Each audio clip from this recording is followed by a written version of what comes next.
Mon mari m'a quitté le jour même où nous avons prononcé nos vœux. C'était censé être le jour le plus heureux de ma vie, mais au lieu de cela, il s'est transformé en le jour le plus douloureux que j'ai jamais connu. J'ai pleuré et pleuré jusqu'à ce que ma poitrine me fasse mal, et j'avais l'impression que les larmes ne s'arrêteraient jamais. Ce n'étaient pas seulement des larmes de tristesse, c'étaient des larmes de regret, de honte et d'incrédulité. Comment ma vie en était-elle arrivée là? Si seulement j'avais su, si seulement j'avais pu voir les signes, je ne me serais jamais laissé tomber dans une telle situation. Je n'arrêtais pas de penser à tous les choix que j'avais faits et qui m'avaient amené à ce point. Mais maintenant, j'étais là, laissée seule, brisée, et sans aucun moyen de remonter le temps. Mes rêves d'un mariage parfait s'étaient effondrés en quelques heures, et je ne pouvais m'empêcher de me demander, comment avais-je pu être si aveugle? Je m'appelle Anita, et je viens d'une petite communauté tranquille où les traditions et les valeurs familiales sont primordiales. Dans notre village, les gens mènent une vie simple. Ils travaillent dur pendant la journée et se réunissent avec leurs proches le soir pour partager des rires et des histoires. Pour la plupart, j'étais heureuse et satisfaite de ma vie. Mais tout a changé l'année où j'ai eu 21 ans. Dans ma communauté, avoir 21 ans était une étape importante. C'était l'âge où tout le monde s'attendait à ce qu'on commence à penser sérieusement au mariage. Pour certains, c'était passionnant, le moment de rêver à leur avenir et à la famille qu'ils allaient fonder. Pour moi, c'était comme une lourde responsabilité. Les chuchotements des voisins, les allusions subtiles de la famille et les regards curieux des amis me rappelaient tous que le temps pressait. Je ne le savais pas à l'époque, mais ma vie était sur le point de prendre un tournant que je n'aurais jamais pu imaginer. Ce qui avait commencé comme une saison de joie et de possibilités est devenu le début d'une histoire remplie d'amour, de trahison et de chagrin, une histoire qui allait me changer pour toujours. J'ai rencontré John, mon premier petit ami, grâce à des amis communs de notre petite communauté. Dès l'instant où nous avons commencé à parler, j'ai pu dire qu'il était différent. John était gentil, doux, et faisait toujours de son mieux pour me faire sourire. Il n'avait pas grand-chose, pas de vêtements chics, pas de grande maison, et pas de voiture. Mais ce qu'il avait, c'était un cœur plein d'amour. Il me traitait comme si j'étais la personne la plus importante de son monde, et je chérissais chaque moment que nous passions ensemble. Pendant une année entière, notre relation s'est renforcée. Nous faisions de longues promenades, partagions nos rêves et rions de bêtises. L'amour de John était simple et pur, et je me sentais chanceuse de l'avoir dans ma vie. Je pensais que nous avions quelque chose de spécial, quelque chose qui pourrait résister à l'épreuve du temps. Mais la vie dans ma famille n'était pas facile. Nous avions du mal à joindre les deux bouts, et il y avait des jours où la nourriture sur la table était une bénédiction. Je pouvais sentir le poids de ces luttes peser sur moi. Ce n'était pas que je n'aimais pas John, je commençais juste à me demander si l'amour seul suffisait. Puis, un jour ordinaire, quelque chose d'extraordinaire s'est produit. J'ai rencontré quelqu'un de nouveau, quelqu'un qui semblait avoir tout ce que John n'avait pas. Cette rencontre allait changer le cours de ma vie pour toujours, m'entraînant dans un monde de choix que je n'aurais jamais pensé devoir faire. C'est lors d'un après-midi chargé au marché local que j'ai rencontré pour la première fois Monsieur Frédéric, un homme qui semblait plus grand que nature.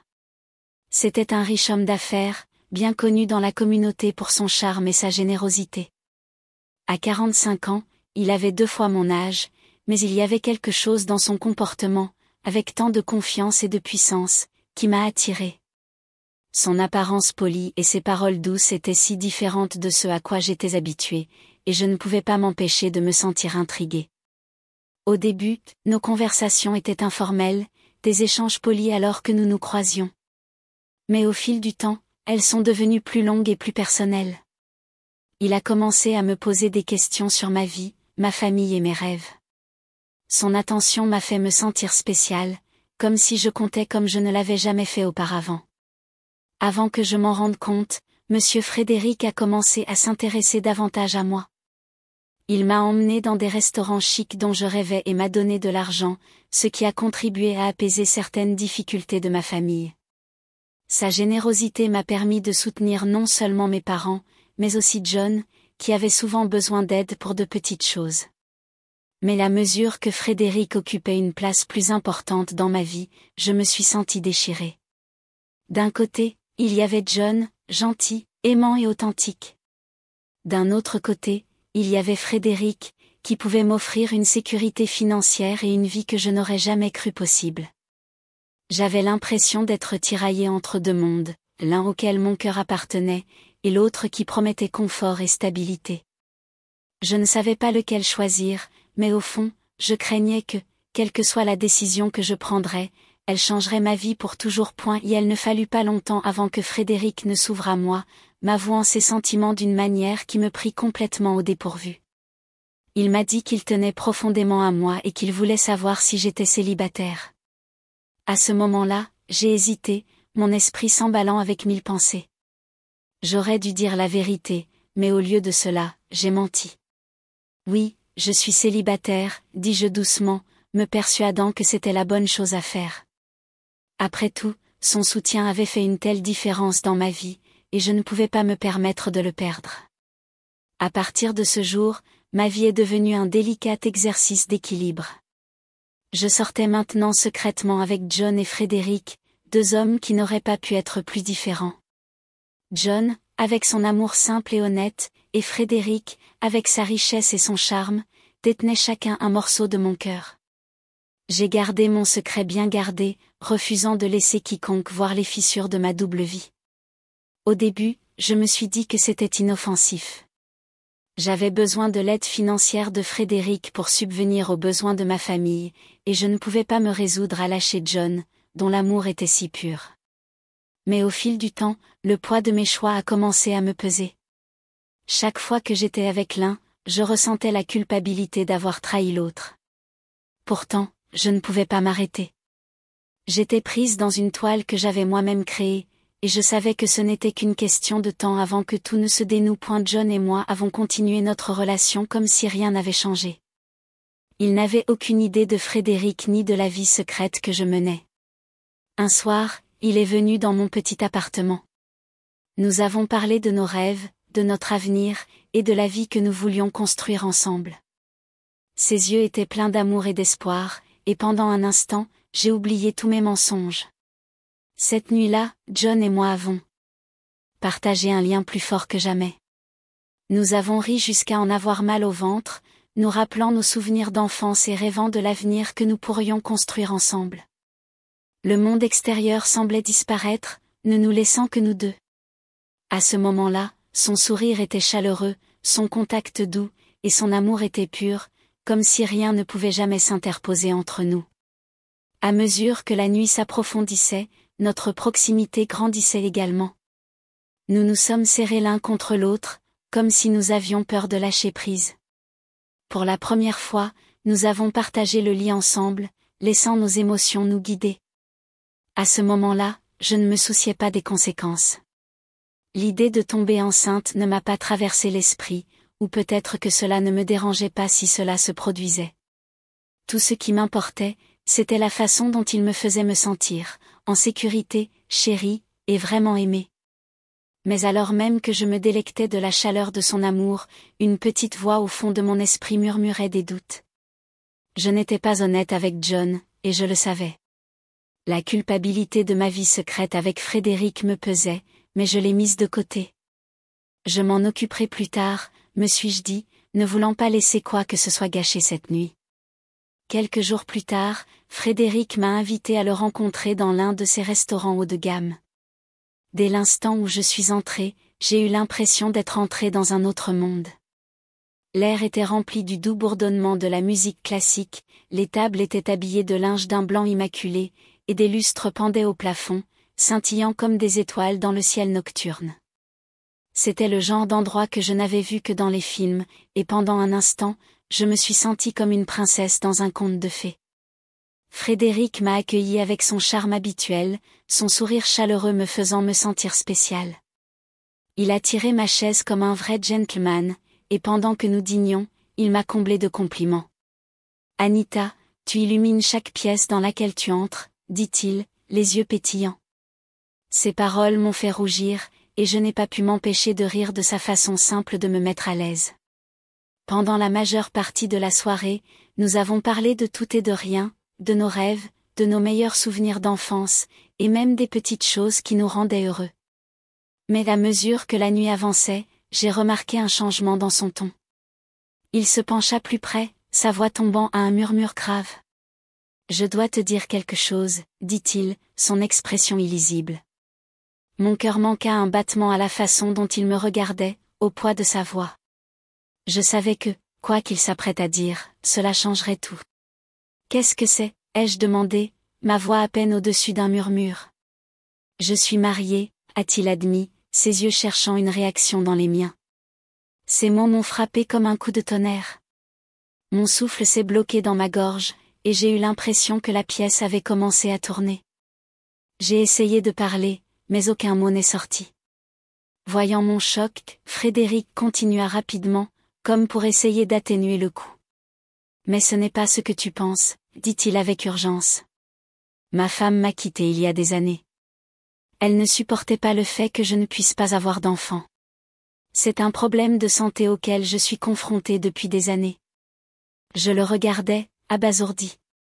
Ces aveux ont suscité en moi une tempête d'émotions, confusion, pitié, et un malaise persistant. Je ne savais pas quoi dire ni comment ressentir. Mais Frédéric ne lâcha pas ma main. « Tu es différente, Anita, » dit-il doucement, la voix pleine d'émotion. « Tu me fais me sentir à nouveau vivant. Je n'ai pas ressenti cela depuis des années. Je veux que nous fassions passer notre relation au niveau supérieur. » Ces paroles étaient tendres, presque suppliantes, et pendant un instant, j'ai oublié tout le reste, les mensonges que je vivais, les choix que je faisais. Dans ce magnifique restaurant éclairé aux chandelles, c'était comme si le monde s'était évanoui, ne nous laissant plus que nous deux. Je ne savais pas ce que l'avenir me réservait, mais à ce moment-là, je me suis laissé croire que, peut-être, juste peut-être, l'amour de Frédéric pourrait tout améliorer. Les aveux de Frédéric m'ont frappé plus fort que je ne m'y attendais. Pendant qu'il parlait, je pouvais sentir le poids de ses mots peser sur moi, et à chaque phrase, mon conflit intérieur grandissait. Voilà un homme qui m'avait donné son temps, sa richesse, son attention. Il m'avait montré un monde auquel je n'aurais jamais pensé faire partie, un monde rempli de luxe et de promesses de stabilité. Il demandait plus, quelque chose de plus profond, quelque chose qui nous lierait d'une manière pour laquelle je n'étais pas sûre d'être prête. Mon esprit me criait de m'arrêter, de réfléchir, de m'éloigner avant que les choses ne deviennent encore plus compliquées. Il y avait tellement de voix dans ma tête, des voix me disant que je faisais une erreur, me disant de retourner auprès de John, de choisir l'amour qui avait été authentique et simple. Mais les mots de Frédéric étaient comme une douce attirance, m'attirant plus près, et la partie calme de moi, la partie qui avait aspiré à la sécurité, murmurait que c'était peut-être ce dont j'avais besoin. C'était peut-être la réponse à toutes les questions que je me posais sur mon avenir. Les sonnettes d'alarme dans mon esprit n'arrêtaient pas de sonner plus fort, mais elles me semblaient lointaines, comme un son que je ne parvenais pas à atteindre. J'ai essayé de les faire taire, j'ai essayé de les noyer avec la chaleur de sa main dans la mienne et la promesse d'une vie remplie d'excitation et de luxe. Comment pourrais-je dire non à quelqu'un qui semblait offrir tout ce dont je pensais avoir besoin? Je l'ai regardé dans les yeux, et malgré la tempête en moi, j'ai hoché la tête. Les mots sont sortis, presque comme s'ils n'étaient pas les miens. « D'accord », murmurai-je. Je ne comprenais pas vraiment pourquoi j'avais accepté, mais à ce moment-là, c'était comme le seul choix, la seule voie à suivre. Cette nuit-là, j'ai franchi une autre ligne que je savais que je ne pourrais jamais refranchir. Sur le moment, je me suis convaincue que c'était la bonne chose à faire. Le soutien de Frédéric avait allégé mon fardeau, aidé ma famille, et rendu ma vie beaucoup plus facile qu'elle ne l'avait jamais été. Sa richesse et sa gentillesse me semblaient comme un refuge, comme quelque chose sur lequel je pouvais compter lorsque tout le reste semblait un certain point, mais alors même que je me disais cela, une voix douce en moi murmurait la vérité que je ne voulais pas entendre. Je construisais mon avenir sur des fondations fragiles, faites de mensonges et de secrets cachés. Chaque mensonge que je disais semblait inoffensif au début, des justifications pour me sentir mieux, pour empêcher mon monde de s'effondrer. Mais au fond, je savais que mentir à John et à Frédéric n'était pas quelque chose qui resterait caché pour toujours. Tôt ou tard, la vérité ferait son chemin à la surface, et quand elle le ferait, tout ce que j'avais soigneusement construit s'effondrerait autour de moi. Mais j'ai mis de côté cette pensée lancinante. Je me suis dit que je pourrais m'en occuper plus tard, que je n'avais pas besoin de m'en soucier pour le moment. J'étais trop absorbée par les promesses que Frédéric avait faites, par la vie que je pensais enfin créer. Pourtant, quelque part au plus profond de moi, je savais que, peu importe à quel point j'essayais de l'ignorer, la vérité serait toujours là, attendant de briser le monde fragile que j'avais construit. 3 semaines plus tard, j'ai commencé à me sentir étrange, comme si quelque chose n'allait pas dans mon corps. Au début, j'ai essayé de m'en débarrasser, pensant que c'était juste du stress ou peut-être quelque chose de petit qui passerait. Mais au fil des jours, ce sentiment n'a fait que se renforcer, et bientôt, je ne pouvais plus l'ignorer. Inquiète, j'ai décidé de passer un examen médical, en espérant que ce n'était rien de grave. Au moment où le médecin a confirmé ce que je craignais, mon monde s'est arrêté. J'étais enceinte. La nouvelle m'a frappée comme un poids lourd, et pendant quelques secondes, je n'ai pas pu respirer. Mon esprit partait dans 1000 directions, chaque pensée étant plus confuse que la précédente. Comment cela était-il arrivé? Qui était le père? Mon cœur battait à tout rompre dans ma poitrine tandis que la panique s'installait. La vérité était que je n'avais aucune idée de qui m'avait mise enceinte. Était-ce John, l'homme qui m'avait aimé si profondément et si sincèrement? Ou était-ce Frédéric, l'homme riche qui m'avait tout donné, mais qui n'avait pas été honnête avec moi? L'idée de ne pas savoir me donnait l'impression de tomber dans un trou noir. Avouer la vérité, admettre mon erreur, me terrifiait. Comment pourrais-je le dire à l'un ou l'autre? Comment expliquer le désordre que j'avais créé sans tout perdre? La peur me serrait fort, et j'avais l'impression de me tenir au bord d'une falaise, ne sachant pas dans quelle direction tomber.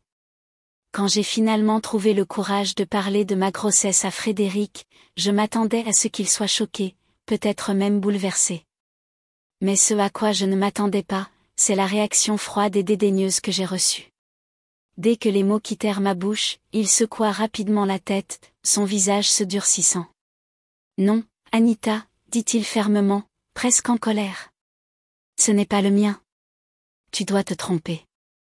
Il a ensuite expliqué que son état de santé l'empêchait d'avoir un enfant.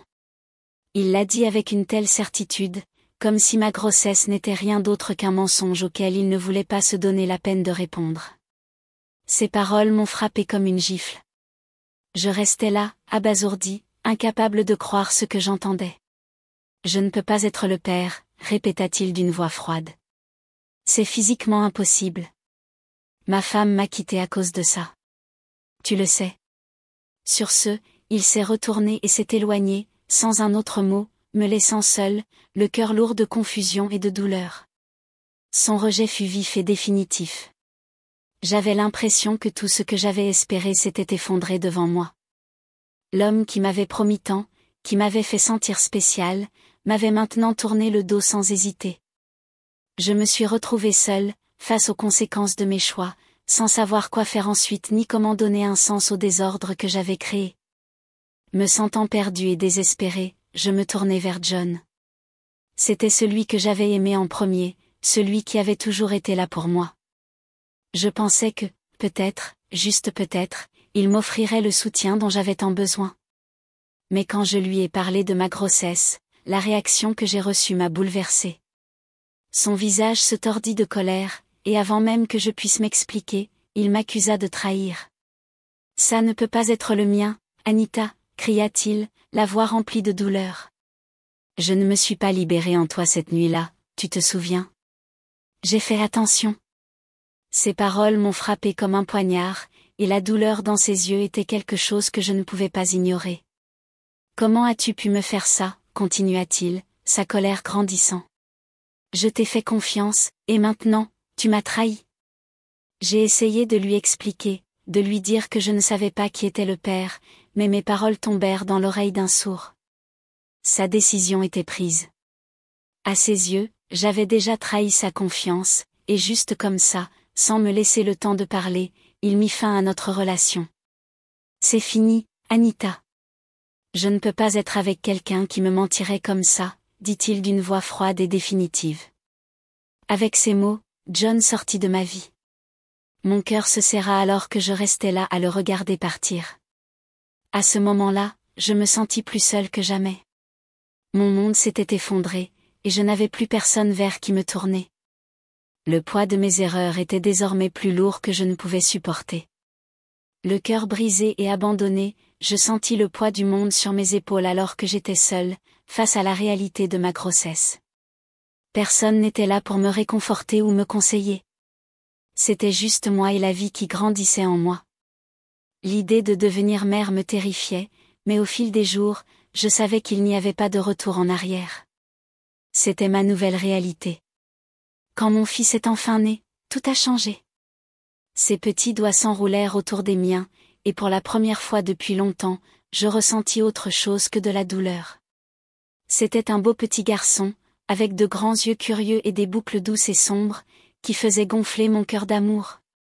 Au moment où je l'ai tenu dans mes bras, je me suis fait une promesse: je ferai tout ce qui est en mon pouvoir pour être la meilleure mère possible. Ce n'était pas facile. Élever un enfant seul était plus difficile que je n'aurais jamais pu l'imaginer. Il y avait des nuits blanches, des larmes, et des moments où j'avais envie d'abandonner. Mais chaque fois que je regardais le visage souriant de mon fils, toute la fatigue semblait s'estomper. Son rire, ses gazouillis, la façon dont il me regardait avec confiance dans les yeux, ces petits moments m'ont donné la force dont j'avais besoin pour continuer. J'étais peut-être seule, mais chez mon fils, j'ai trouvé une raison de continuer à me battre.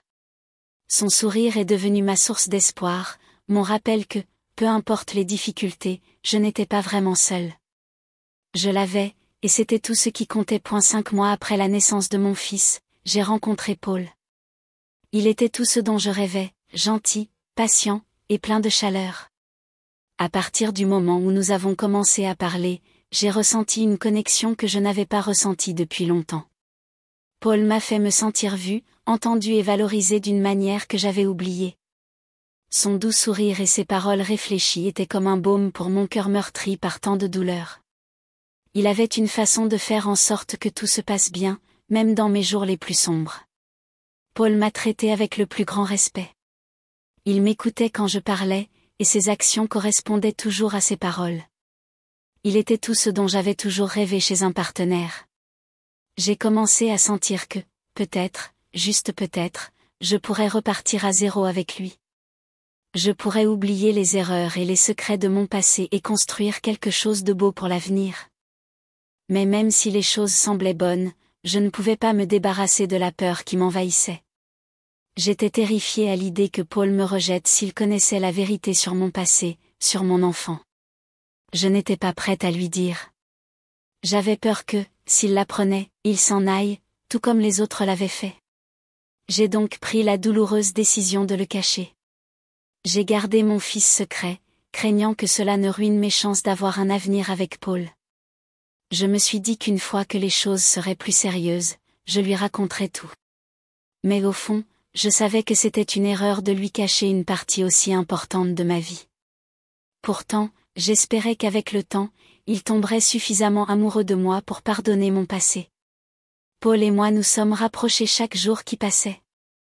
Notre lien s'est approfondi d'une manière que je n'aurais jamais imaginé possible. Il a toujours été là pour moi, me soutenant d'une manière qui m'a fait croire à nouveau en l'amour. Après 3 mois de fréquentation, il a proposé. Au moment où il s'est mis à genoux, mon cœur a raté un battement.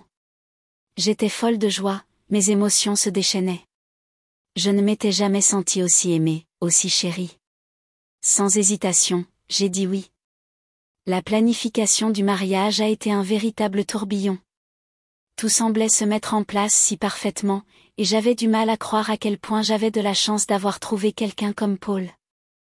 Le jour de notre mariage, tout était magique. L'air était rempli d'amour et d'excitation, et alors que je marchais dans l'allée, j'avais l'impression de vivre dans un rêve. Le sourire de Paul alors qu'il m'attendait à l'hôtel fit gonfler mon cœur de bonheur. Pour la première fois depuis des années, j'avais vraiment l'impression que tout allait bien. J'avais l'impression d'avoir enfin trouvé le bonheur que je recherchais. Mais aussi vite que cette joie est venue, elle a commencé à disparaître. Le bonheur que je pensais durer éternellement a été de courte durée. Quelque chose d'inattendu était sur le point de briser la vie fragile pour laquelle j'avais travaillé si dur. La vérité sur mon passé me rattrapait, et peu importe à quel point j'avais essayé de la cacher, elle était sur le point d'être révélée. Ce que je ne savais pas, c'est que ma demi-sœur, qui avait toujours été au courant de mon passé, avait d'autres projets pour le jour du mariage. Alors que la réception commençait et que tout le monde célébrait, elle a vu une opportunité de partager la vérité avec Paul. Le sourire aux lèvres, elle s'approcha de lui, le félicitant pour son mariage. « Tu es un homme bon, dit-elle, pour avoir accepté Anita, même avec tout le bagage qu'elle porte. C'est admirable que tu aies choisi de l'épouser, malgré le fait qu'elle a un enfant issu d'une relation antérieure. » Ces paroles résonnèrent dans l'air, et tout sembla s'arrêter un instant. Le visage de Paul changea, son sourire s'effaçant alors qu'il comprenait ce qu'elle venait de dire. Je restai figé, mon cœur battant à tout rompre dans ma poitrine. Je ne m'attendais pas du tout à cela. Ma pire peur était devenue réalité. Ma demi-sœur, sans se soucier des conséquences, avait décidé que la vérité devait éclater, et elle était désormais ouverte devant tout le monde. Je pouvais voir la confusion et le choc dans les yeux de Paul, et je savais que mon monde était sur le point de s'effondrer une fois de plus. Paul n'a pas attendu une seconde. Dès qu'il a entendu ces mots de ma demi-sœur, il s'est tourné vers moi, les yeux remplis d'incrédulité et de douleur. Sa voix était aiguë alors qu'il demandait « Est-ce vrai ? Est-ce que tout ce qu'elle a dit sur toi et ton passé est vrai ?» La pièce semblait se refermer autour de moi. Le poids de sa question rendait la respiration difficile, et pendant un instant, je restais là, trop abasourdi pour parler. Je pouvais sentir les yeux de nos invités sur nous, leurs murmures remplissant le silence entre nous. J'avais espéré garder mon secret caché, mais désormais, je ne pouvais plus échapper à la vérité.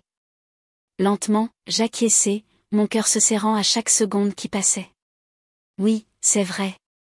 J'ai un enfant issu d'une relation antérieure. Je ne voulais pas te le dire parce que j'avais peur de ce que tu penserais. Le visage de Paul s'effondra, la colère qui couvait en lui était désormais claire. Sa déception était inscrite dans chaque trait. Ses yeux, autrefois pleins de chaleur et d'affection, ne contenaient plus que de la froideur. Il recula d'un pas, ses paroles amères. « Je ne peux plus te faire confiance, Anita. Comment le pourrais-je, alors que tu m'as caché quelque chose d'aussi important ?» La douleur dans sa voix me transperça, plus profonde que tout ce que j'avais jamais ressenti auparavant. La personne que j'avais espéré être mon avenir, celle qui me faisait me sentir en sécurité et aimée, s'éloignait maintenant. Son rejet a été comme un coup dur, et à ce moment-là, j'ai réalisé à quel point j'avais perdu. 4 heures seulement après notre mariage, Paul a pris une décision qui a tout bouleversé. Il m'a fait asseoir, avec un air définitif dans les yeux, et m'a dit « Je ne peux pas faire ça. Je ne peux pas construire ma vie avec quelqu'un qui m'a menti dès le début. » Ces paroles m'ont frappé comme des poignards, chacun étant plus profond que le précédent. L'amour que je pensais partager, la vie dont j'avais rêvé, tout semblait s'effondrer sous mes yeux. Il ne m'a même pas donné l'occasion d'expliquer ou d'arranger les choses. Il avait pris sa décision. Je restais là, figé, incapable de parler. La pièce était si froide, la chaleur de la fête qui venait d'être la nôtre était désormais remplacée par un silence étouffant. Paul s'est retourné et s'est éloigné, ses pas résonnant dans mon cœur alors qu'il disparaissait par la porte. J'étais là, toujours dans ma robe de mariée, celle que j'avais imaginé porter depuis si longtemps, mais qui maintenant me faisait l'effet d'un costume de mensonge. Les larmes ont commencé à couler, lentement et régulièrement, et je n'ai pas pu les arrêter. Chaque larme était le reflet des promesses non tenues, des rêves perdus, et de la douloureuse vérité qui m'avait finalement rattrapé. Il ne me restait plus que le vide écrasant de la vie que je pensais commencer. Cette nuit-là, alors que j'étais assise seule dans le silence de ma maison vide, mes pensées tourbillonnaient autour des choix que j'avais faits. J'ai rejoué chaque instant, chaque décision, encore et encore dans mon esprit. Si seulement j'avais été honnête dès le début, si seulement j'avais choisi l'amour au lieu de courir après la richesse matérielle, les choses auraient pu se passer différemment. J'ai pensé à John, l'homme qui m'avait aimé de tout son cœur, et à la façon dont je l'avais trahi. J'ai pensé à Frédéric, dont la richesse et l'attention avaient obscurci mon jugement, m'entraînant sur un chemin que je n'aurais jamais dû emprunter. Et puis, il y avait Paul, l'homme qui avait vu quelque chose de spécial en moi, qui m'avait fait confiance, pour ensuite être écrasé par mes mensonges. Le poids de mes actes m'a frappé plus fort que je ne l'aurais jamais imaginé. J'avais blessé tout le monde, ma famille, mes amis, et surtout moi-même. La vie que j'avais essayé de construire n'était qu'un réseau de tromperies, et maintenant, je me retrouvais avec des conséquences douloureuses.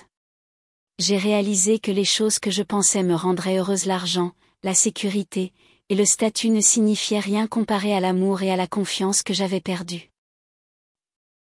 La vérité était que j'avais sacrifié ma tranquillité d'esprit, mes relations, et ma propre intégrité pour un confort éphémère qui n'avait finalement aucune importance. Mon voyage a été long et douloureux, mais il m'a appris des leçons inestimables. J'avais appris la vraie valeur de l'honnêteté, le genre d'honnêteté qui ne consiste pas seulement à dire la vérité, mais à la vivre au quotidien. J'ai compris maintenant que l'intégrité n'est pas quelque chose que l'on peut emprunter ou simuler. C'est quelque chose qui grandit de l'intérieur et qui constitue le fondement de toute relation. J'ai également réalisé à quel point les décisions égoïstes peuvent être dangereuses. Les choix que j'ai faits par peur, par cupidité, et par insécurité ont blessé tant de personnes, y compris moi-même. Je pensais prendre les meilleures décisions pour moi, mais en réalité, j'avais fui les choses les plus importantes de la vie, l'amour, la confiance, et la vérité. Même si mon cœur était encore lourd de regrets, je me suis promis de changer. Je devais devenir une meilleure personne, pas seulement pour mon fils, mais pour moi-même. Je savais que le chemin à parcourir ne serait pas facile. Il faudrait du temps pour reconstruire ce que j'avais cassé, mais j'étais déterminée. Mon fils méritait une mère qui pouvait le regarder dans les yeux sans honte, et je méritais une vie de paix, libre des mensonges et des regrets qui me hantaient depuis si longtemps. La vie après le divorce a été difficile, mais au milieu de tout cela, j'ai trouvé du réconfort auprès de mon fils. Son sourire était comme une lumière qui me guidait dans les jours les plus sombres. Lentement, j'ai commencé à recoller les morceaux de ma vie, une étape à la fois. Je me suis concentrée sur le fait d'être la meilleure mère possible, en consacrant tout mon amour à l'élever. Avec le temps, j'ai réalisé que la guérison ne venait pas de l'oubli du passé, mais de l'acceptation de celui-ci. J'ai dû me pardonner les erreurs que j'avais commises et abandonner le poids que je portais depuis si longtemps. Ce n'était pas facile, mais c'était nécessaire. Même si je n'oublierai peut-être jamais la douleur de cette journée, je la vois désormais différemment. Chaque erreur que j'ai commise était comme une leçon cachée dans la lutte, m'apprenant ma propre force, ma résilience, et mon pouvoir de me relever. Mon histoire ne concerne pas seulement le chagrin. Il s'agit d'apprendre, de grandir, et de saisir l'opportunité de recommencer. J'ai découvert que, même après les moments les plus difficiles, il y a toujours un moyen d'avancer, un petit pas à la fois. L'honnêteté est la meilleure politique. Les mensonges, aussi petits soient-ils, peuvent avoir des conséquences dévastatrices.